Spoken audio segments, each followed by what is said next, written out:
Hi everyone, welcome to today's webinar. My name is Alex Paul from InvestorStream and I'll be your host this morning.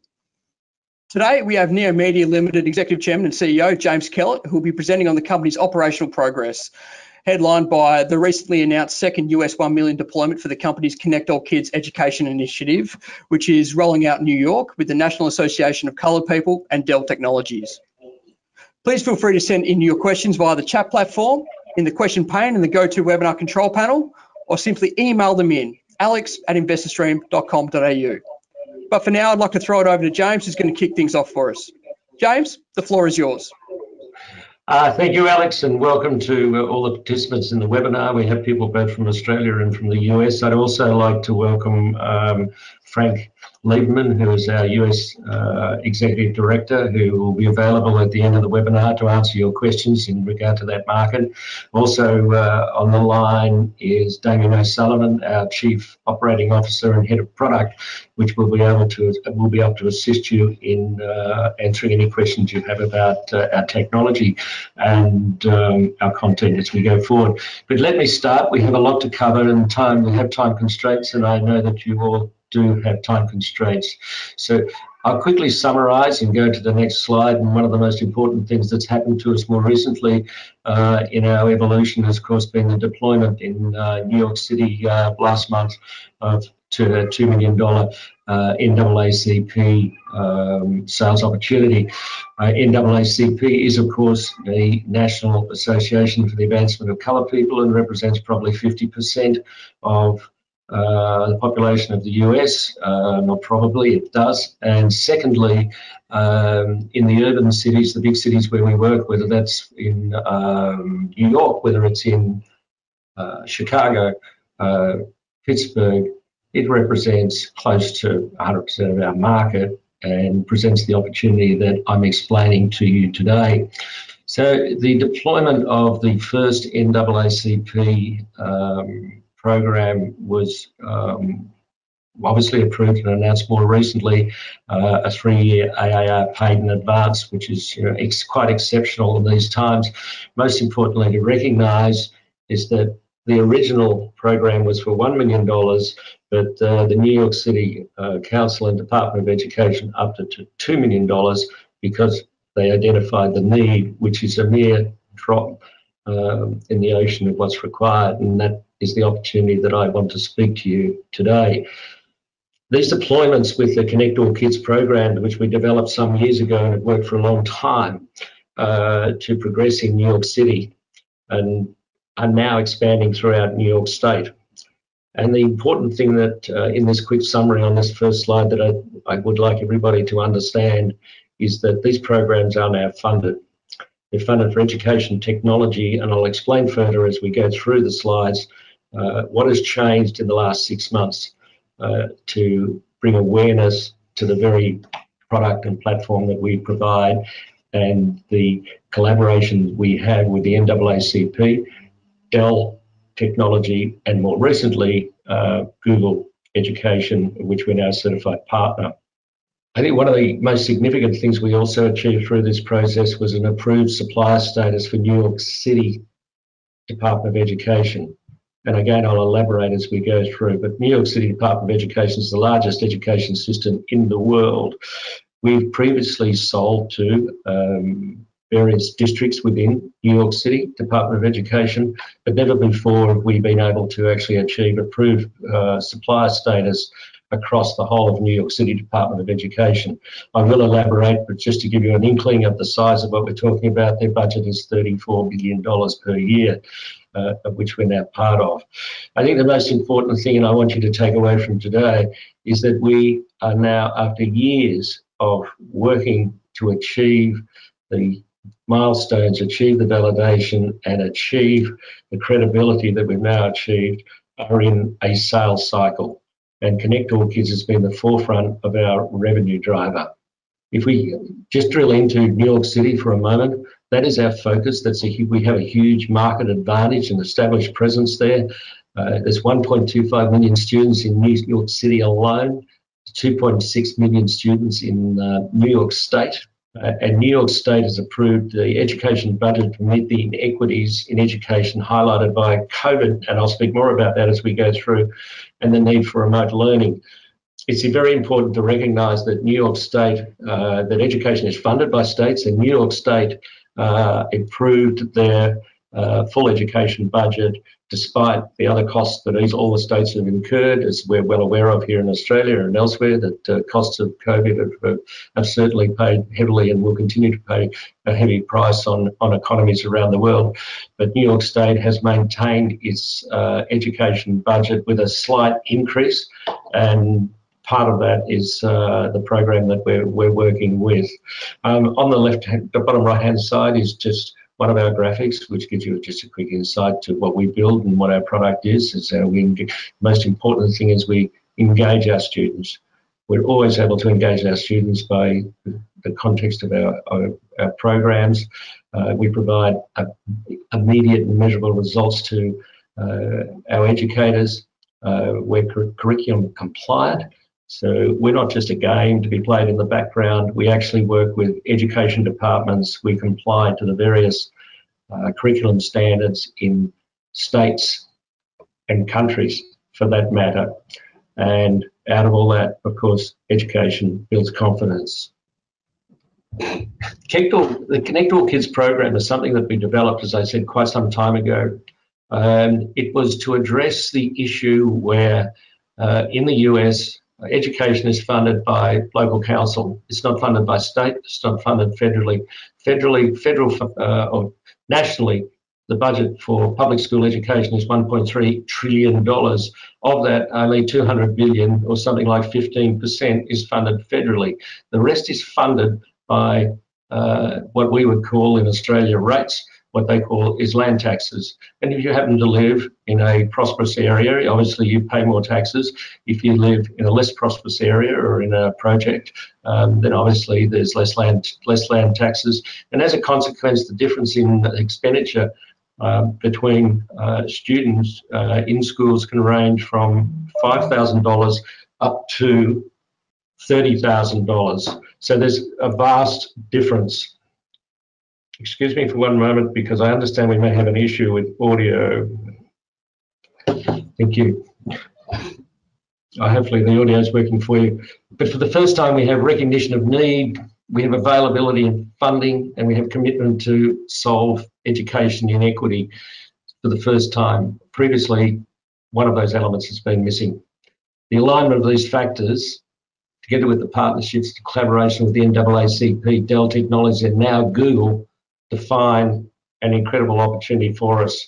So we have a fully mature, verified process working with the NAACP, Dell and Google to sell in classroom and remote e-learning. And obviously that remote e-learning is so important to the current environment where 50% of the schools are going to be working remotely, not only here, but also we're talking about the US. If we talk about the Connect All Kids program for a moment, it's expanding across the US. The NAACP are committed to drive this across the US, and our SaaS platform is validated by Education, Google for Education partner, not only in the US, but it's a global certification. So that enhances all our sales channels globally, including Connect All Kids. It also enhances our direct license sales and our channel partners. So it's not just limited to Connect All Kids. It gives an opportunity to expand all our sales channels, not only in the US, but also the other markets we're working in, the Philippines, India, the UK, and so forth. I think one of the things that I cover this quite quickly, but if you're looking at this New York City Department of Education annual budget of $34 billion, we're now qualified to access this budget. New York City and New York State. New York City speaks for New York State and vice versa. So it's the ultimate validation of our technology. Previously, we worked with districts, but we've never actually had approval at the level, at the state and city level. This has been probably 6 years' work to get it to become validated in the largest education system in the world. One of the other differentiators that we do have is, whilst we see various products that might deal with maths, might deal with literacy, might deal with single subjects, we run across the board we have literacy, numeracy, science, we have arts, critical thinking, and memory. So we have a wide range of topics that are built into our platform. When we go beyond New York City, of course, then we have New York State, and New York State in itself is just a huge education system. To date, we've only dealt with 5 counties, the boroughs of New York. I'll show you a map shortly, which will give you an indication of how far we've got to go now that we have these approvals to move forward. The NAACP mission is to move across the US, but right now we're focusing on where we're known, where we have acceptance, and where we know there's budget. To give you an idea, there's some statistics on the actual size of New York State education, well beyond New York City. To understand the funding model, and we'll speak to this, I'm sure, in some questions along the way, with our approved supplier status, funding comes from a number of areas.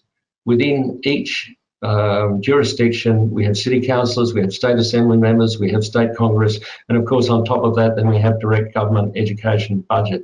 So each of these individuals are responsible for their jurisdiction, and because of the way the education funding works in the US, they have the right and the privilege to propose funding to education. And education is paramount now to all of their expenditure, and it's been promulgated by the Governor of New York, Andrew Cuomo, that projects outside of education, housing and health will not be considered. So we are at the forefront.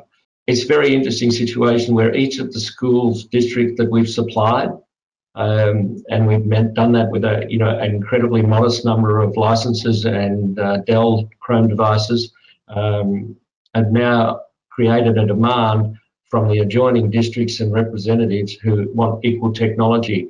And just to give you an example of that, we've now put 3,400, commitment of 3,400 Dell computers into Queens, generally just the borough of Queens in New York. There's 42,000 students there who are lacking the technology. What's pleasing is that the state governor now has total control over the education process and education equity. That is to actually bring together those who don't have and those that do have and provide equal education. And with the NAACP, we're very much part of that. I think one of the hardest and the most difficult things that we went through, which is fair enough, was the rigorous check that we went through with New York City. It was probably over 20 checkpoints of probity within the Department of Education. An extraordinary long process that took well over a year. We know that 9 out of 10 smaller companies don't get through that process. We're proud of the fact that we've actually got it. A quick visual on where we are right now. We talk about New York City, which is the 5 counties or boroughs down the bottom there. We've now opened up the market to the rest of New York State. And just within that, without going to the other states, which we intend to with the NAACP, they're adamant they will go to it. We have an incredibly strong toehold. And of course, New York City is the leader, and as New York goes, the rest flows. So we've got still much work to do, but we have an incredible pedigree now in New York and those boroughs of New York. Just to finish off, I think really to give significance to the collaborations and the partners that we've built. We're sitting in there in the middle. Below us, we have the logo of the National Association for the Advancement of Coloured People. As I said to you, it represents 45 to 50% of the people in the US and probably 60 to 70% of the students in the space that we're working in. We're working with the New York City Department of Education, we're working with New York City Department of Education, and then to have 2 fabulous partners by Dell Technology and Google Education, both of whom are partners in their own right. This is the top result. Is just an enormous armory for us to have. But I do stress this has taken quite some years to build. I know there's been frustration, and after this, I think that it's the end of my brief presentation. I'm happy to take all your questions and discuss what I've just presented to you. So please, questions if you would. Thanks, James. We have had some questions come through. Can you explain why these sales you've reported last week are different from previous sales that we've all read about? Alex, yes, I can. These are binding, enforceable, contractual sales. I know that shareholders have been frustrated in the past that we've announced sales, and then and there's been in the past there's been an issue where we've not been paid because of budgetary changes within specific school districts. But we're no longer dealing at specific school district level. We are dealing with DOE level. We're dealing with New York City Council level. We're dealing at the state level, and we are signing legally enforceable contractual deals. James, can you update us on opportunities you've been pursuing in the broader US market and other international markets? Yeah, look, I'll just run through very quickly. I'm sure that all of our participants will understand that education was in turmoil in the last 6 months, particularly in the Northern Hemisphere as we were heading towards when COVID hit severely in the countries and the areas that we're working in. So I'm talking about not only the US, the UK, the Philippines and India. These were countries that were very severely hit with COVID, and the first reaction was to terminate the school year because it was the end of the school year in the Northern Hemispheres, and to worry about it later and work out what to do. Also, teachers had extraordinary problems in trying to deliver education online, remote education online, particularly to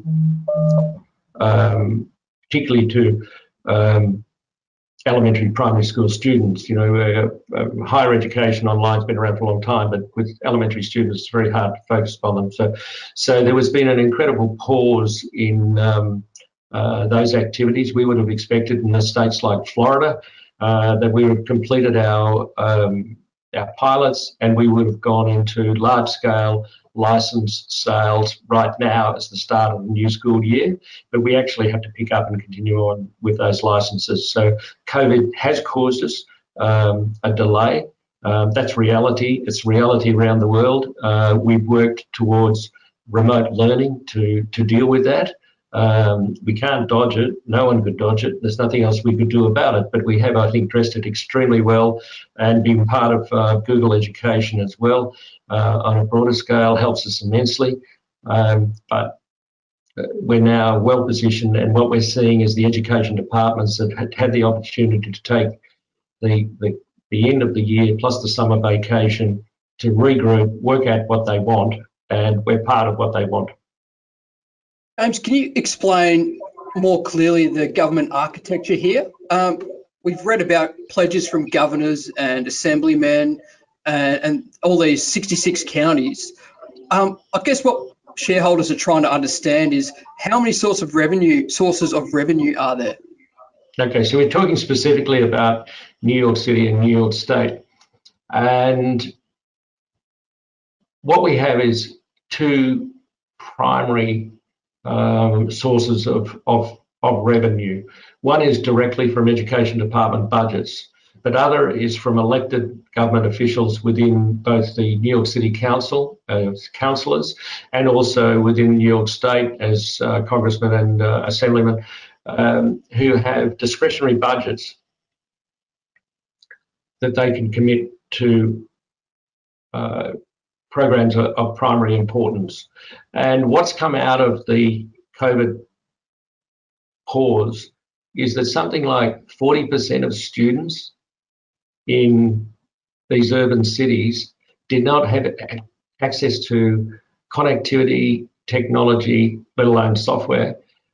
And the priority is for these students to now have access, because we do have a complete list right across the US of every school district ones and the manner in which they're returning to school at the start of the school year. The majority are doing remote learning, and you're talking about 40% of these kids in the remote areas that don't have a computer, they don't have access. So what's occurred here is not only do we have government intervention at a state, city and state level, but we also have local government representation in the strongest manner, representing us right across the boroughs, not only the boroughs of New York, the counties of New York, but also across New York City. I do know that Frank's on the line, and Frank, if you would like to comment to that, it's probably a good opportunity. Basically, the two budgets we've been going after are one with the governor who is controlling most of the money throughout the state for education, and that comes across as to technology, software, and professional development. Then the other part of the budget is controlled at a DOE, the Department of Education, City of New York, where it has over 1,300,000 students, and that's also controlled out of the city, but mainly in the Department of Education. And that's the two areas we're really focusing on, getting the money directly from the governor, and the other is getting the money out of DOE, the Department of Education. Thank you, Frank. I think that I can also add that we are so closely aligned with the governor that the Education Committee, Advisory Committee, includes Dr. Hazel Dukes, who's president of the NAACP New York chapter. It also includes our own Jeff Hewitt, who's a long-term educator in New York City and has worked with us for the last few years in building this program. And it also includes Jeremiah Fink, who heads education for Dell on the East Coast. So we are right there with the Governor's Advisory Committee, and his Commissioner of Education is Dr. Betty Rosa. So we're part of the planning process. So we feel confident that, and they are very confident and have accepted the plan that's been put forward, which is our plan with the NAACP, that this is the manner in which we will progress the inequalities in education. That's to say, these people are getting education, remote education, and 50% are not. And I don't need to elaborate, and I don't have time to elaborate on what happens when kids don't get education. I'll give you one very quick example. I know time's against us, and this you might find shocking, but in the state of Pennsylvania, they calculate the prison requirement systems 15 years hence based on the literacy failure rate at grade 3. So, it is a massive issue that's now been recognised, and the recognition has come about by COVID. COVID has suddenly brought to the forefront the fact that these kids don't have access to education, they don't have access to technology, and they sure as hell need it. If I go back to one of my earlier slides, I said that we had funding, we had need, and now we have recognition of the problem. And now we have a collective group to move forward and solve the problem. So we've been part of the build, we've been part of the exercise, and this has taken many years. So right now I'm feeling very proud of my team's work to get us to the level of where we've got. And I think we're going to look forward to, as far as our shareholders are concerned, to monetising the excellent programs that we do have. Sorry, Alex, we're taking time, and I know it's running short. Your next question, please. That's fine, James. We should have a little bit of time to get through some questions. We've had about 4 or 5, so we should be able to get through them. Can you just explain to us how this Department of Education pre-qualification is different from what you experienced previously with District 75? I think I actually touched on that, but let me reinforce that. District 75, we were dealing with a district level. We had a district superintendent who gave us the green light to go to each of his schools, in which there were 26,000 students, and sell to those schools. And if the schools wanted the project, wanted the platform, he would fund it. And we went down that path, and we were indeed paid for quite a number of those installations of our platform, licensing of our platform. At a New York City Department of Education level, they changed the budgeting program and distributed the budgets directly to the schools and not to the superintendent of the district.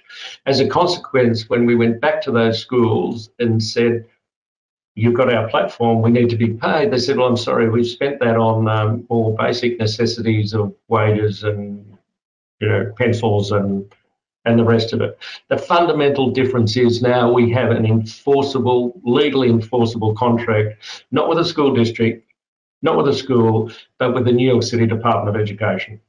It's a legally enforceable contract.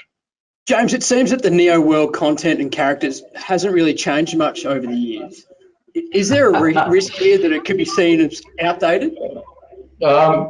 Alex, I have heard this, and it does put a smile on my face.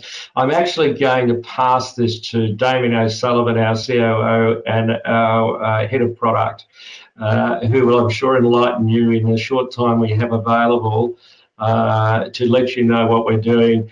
That comment is such fallacious, but Damien, could you please address what we're doing in way of new content, new products, the development of the platform? Weekly we had new content. Could you address that for us, please? Sure, James. Yeah, so the platform is really, the whole context of the platform is based on the pedagogically all the time. So we've got a content management system that sits at the back of the platform that also has a game building technology that feeds into the reporting. So we're constantly updating the content with current pedagogical thinking. So it's part of our actual value proposition that we're constantly evolving and constantly keeping up with the rapid changes that are happening in the education landscape. So it is an odd one, and it's been proven time and time again that the engagement aspect of the product is very, very high. So taking the engagement together with the capacity to enable teachers to scope and sequence curriculum, which is so important. Our teachers are overwhelmed and uncertain in this time. We're providing them with not just mapped curriculum that engages kids. That's one of the problems too when you've got this remote learning and blended learning environment we've got now, is that to be able to engage kids. So we're definitely doing that in terms of the story-based lessons. The curriculum is interwoven through the stories and the games, and the teachers know with certainty that they've got curriculum standard-based content that they're delivering, and we can also map and measure those the student growth and the mastery of the particular skill. So we're really concentrating heavily on supporting the teachers and regarding the sequencing and scoping of the curriculum. And we've always concentrated, which is a major value proposition that we've got, engaging the students in the learning. So it just doesn't ring true at all that it's old. It's actually constantly updated, as James said, week in, week out, because we've got the platform technology that underpins it. The content management system that is constantly Damien, with time very short, can you touch on our CTE program just very briefly, just as another expansion, and very quickly on our Home Academy, which is dedicated to a huge cohort of home teachers who are skilled home teachers. So to suggest that we've got old and stale product is as again, as I say, such a fallacy. Can you just touch on those 2 points? Just 30 seconds on it. Sure. CTE for Australians, we call it vocational education and training. So it's really pathways into vocation. A huge area that happens within the school system. Here we call it VCAL, but massively important area in the US and very well funded. We've been asked by the Florida Education Department to build a particular training for foundation into iterative design. And iterative design is what we do. So we build stories and we build games for a very specific purpose for curriculum outcomes and for students and teachers. So now what we're doing as a commercial product is now feeding into a vocational pathway for students in Florida, which is really exciting. So it's seen that we've got a highly innovative product, and now it's being used in the vocational education pathways within the Florida education system, which is a hugely exciting development for us. It can only happen if you've got a platform that has the sort of dexterity and nimble nature that a content management system brings with it. So that's the CTE initiative. The other one's the Homeschool Academy. There's been an absolute surge in homeschooling, as you can imagine, due to the COVID-19 pandemic. Homeschoolers are coming to the product. They're searching all over the internet for products. They're looking for ones that engage their students in storytelling, but are mapped to the curriculum, that are scoped and sequenced, that have lesson plans, that have workbooks with activities that support students at home, that support offline activities as well as online activities, that support the capability of being able to track a student's progress over time. And we're also adding to every one of our stories and our lessons introductions that support a home delivery, because like every other publisher, we have been very focused on delivery in the classroom, and the teacher being the actual deliverer of the content in the classroom. Now that's not the case, as you know, because of the COVID issue. So we've been able to very quickly pivot because of the technology we've got to support a non-teacher-led instructive model as well, which the homeschool market obviously love, because that's what they're doing. Damien, thank you. And I think that it's also important just to recognise that one of the issues that homeschoolers have is that how they engage kids. Our characters, our anime art is incredibly engaging, but the point of scope and sequence you may not be familiar with. But what we do is we present each day whether it be a teacher in a school delivering a program to their students at home, or whether it be a homeschooler, we actually deliver a daily program that tells them, this is the lesson plan, this is what your program is today, this is how you deliver it. It makes it incredibly easy, rather than the educator, whether it be the home educator or the school educator, addressing by Zoom or whatever they're using, what am I going to tell the kids today? Here's the program, here we go, this is what we're doing today. And we have that sequence of events that we're able to roll out.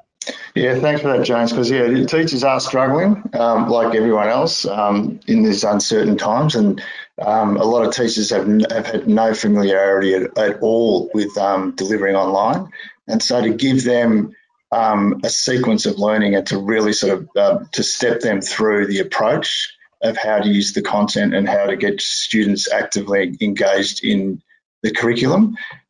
That's an incredibly valuable piece for teachers, because they're struggling out there like everyone else. Thanks, guys. If you didn't have anything else to add, we'll just move on to the next question. So with this Google for Education certification, and this might be one for you as well, Damien, do you necessarily need the hardware component that Dell provides? Well, the hardware component's really important because it's Chromebook. So it's totally integrated with the Google ecosystem. So when you think of Dell Chromebook, well, it really is a Google product. So you turn on a Dell Chromebook and it's got all the Google products sitting there on the interface. So it's absolutely a vital piece, because you turn on a Chromebook and you're with Google. But however, Damien, if I can add to that, if we go into an existing education system that is well equipped with Chromebooks, we are able to meld with the existing IT departments by way of Google Education, and if they have that structure of Google Classroom, they do happen to have, whether it be Dell, which is one of the premier Chromebooks, or one of the other brands, they can take our platform and we can co-market with Google, and they can take our platform and they can push it out to thousands of Chromebooks within their districts as part of their IT department. So it's not dependent upon us delivering Dell Chromebooks.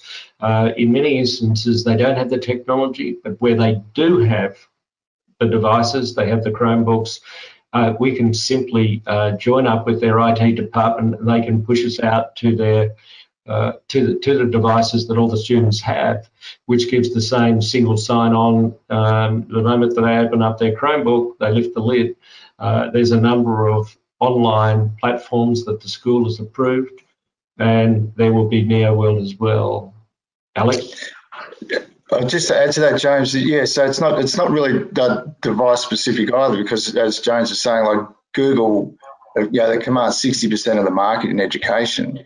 So to be a partner with the G Suite for Education is incredibly important. You're talking 120 million students. 40 million students are using Chromebooks, but there's another 80 million there that are connected to Google Classroom, and so our capacity to integrate with the Google suite of education products is absolutely vital in the US, especially. Thanks. And can I say that the Google partnership is universal. It's global. We've just digressing for a moment. We've actually been working with schools in the Philippines during the course of this. We found 87% improvement in their capability. That's a subject for another day, but. Google and Dell are global organisations, and the arrangements we have with them are global, and everything that we're doing actually works globally. And that includes our India licensee partner, albeit India has been on pause for the same reason as everybody else, that the COVID infection in India, as I'm sure you've all read, has been horrendous. Our licensee is certainly doing the best, and we're working within the private school system there. And we're still moving ahead with the American School of Bombay and have a very strong pilot after a successful summer program there. But again, it's predicated on the partners that we have. Google Chromebooks, we have Google Education, and we have incredibly solid IP, which we own. We build all our own IP, we own our IP, and we deliver our own IP to those partners. Thanks, James. So just an extension of that question, I guess.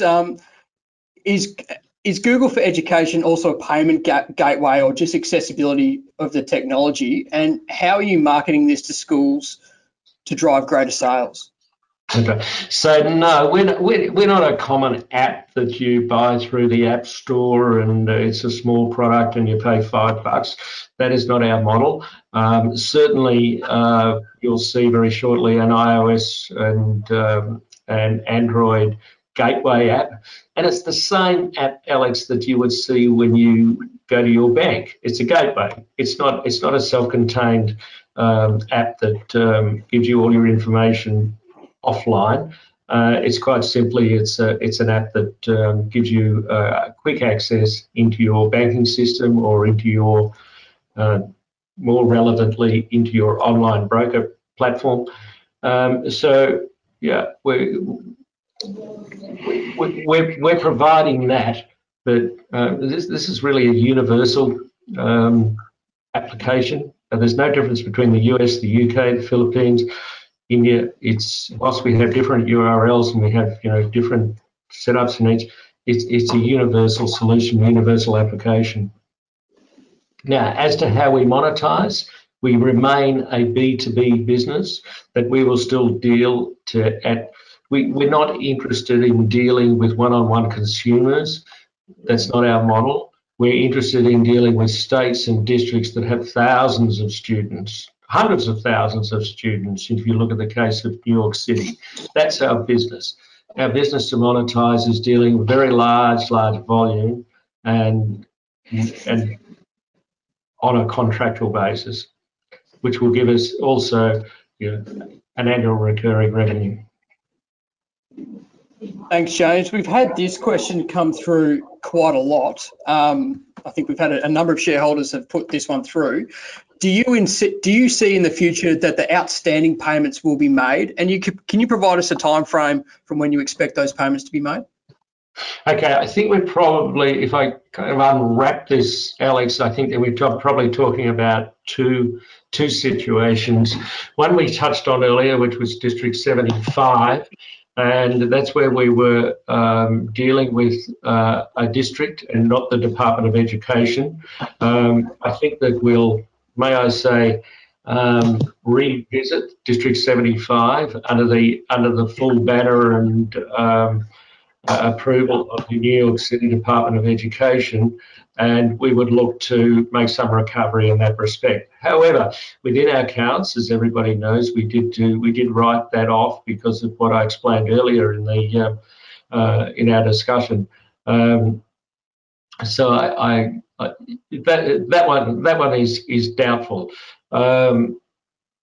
As to the previously announced, which we did between July and December, we announced the commitment of various congressmen, assemblymen and councillors. Those commitments remain in place due to COVID, and let's not ignore it. New York City was smashed. And I've got Frank on the line, and he lives just up the road from Mount Sinai Hospital. And I talk to him every morning of every day, and he would count the refrigerator trucks lined up out the front. So let's not forget that for a moment. So what happened was that all budget controls were they were put on pause, but all of those are coming off pause, and we believe that all of those commitments actually will go forward under the new arrangements and the new budgets, because they are at high level. They're not at district level, they're not at state level, they're actually at government level. And we probably have time for just a couple more questions. James, we've had this one come through just in the last couple of minutes. Can you tell us how Kneomedia and the NAACP are rolling out more broadly in New York State? And do you have a plan here that you can share with us? I'm sorry, Alex, you're saying how rolling out more broadly across New York State and elsewhere? That's my understanding, yes. Well, Dr. Hazel Jukes, past president of the New York State, Dr. Hazel Jukes, who is past president of the national body of the NAACP, which represents 45% of the population of the US, 100 years old, has a passion to drive education. She has selected Connect All Kids as her program to drive education and her legacy across the US. She's highly supported by obviously all of her supporters, and some of those who've joined in New York have met those supporters and dealt with them and understand the vast number of them and the size of this organisation. The first thing for us to do was to actually establish our bona fides in New York City, and having established our bona fides in New York City, we've now quickly moved with the NAACP across New York State, where Hazel Jukes is now closely aligned with the governor, Andrew Cuomo. Furthermore, we've now been introduced to the tri-states of the East Coast, which includes New Jersey and Connecticut. So we now have a green light to move with the NAACP, and the NAACP are adamant about moving out across the US. So the opportunity for us is huge. We don't want to get in front of ourselves. We need to actually get paid as we go. And there's something I want to touch on here, Alex, which we haven't touched on.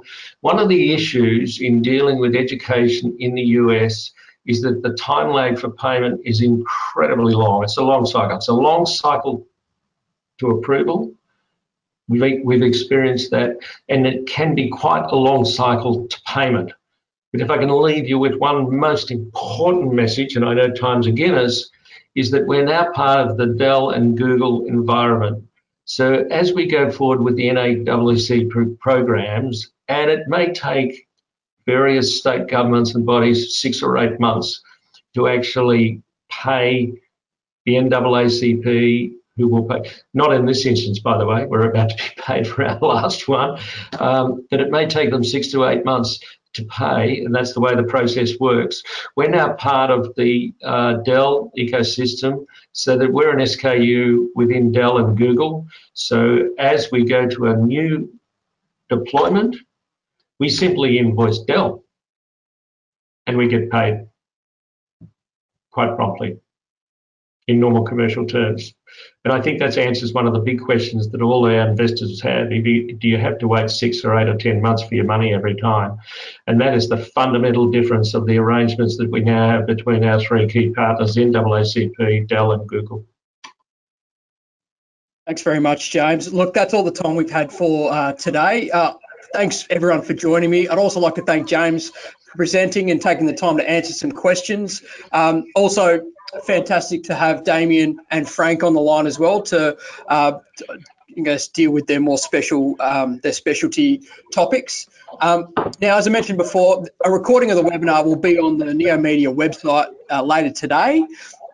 You can also get today's presentation off the ASX. I understand it's been lodged this morning. Isn't that right, James? Correct. Perfect. So you'll be able to get that off there. You can also download it quickly off the handouts pane in the control panel as well. But James, is there anything else you wanted to add before we finish off? Oh, look, Alex, I could just say, look, thank you to all our supporters. That it's been a long time coming. It's been years in the making.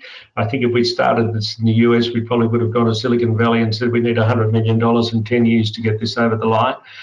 We've done it with a far less amount of money, and we've done it in a less period of time. So I thank our long-term supporters. I think that we're now in a position, and hopefully today's webinar will give our supporters, shareholders, and potentially future investors a very clear insight into what we have actually achieved when 9 out of 10 companies in New York City don't achieve it.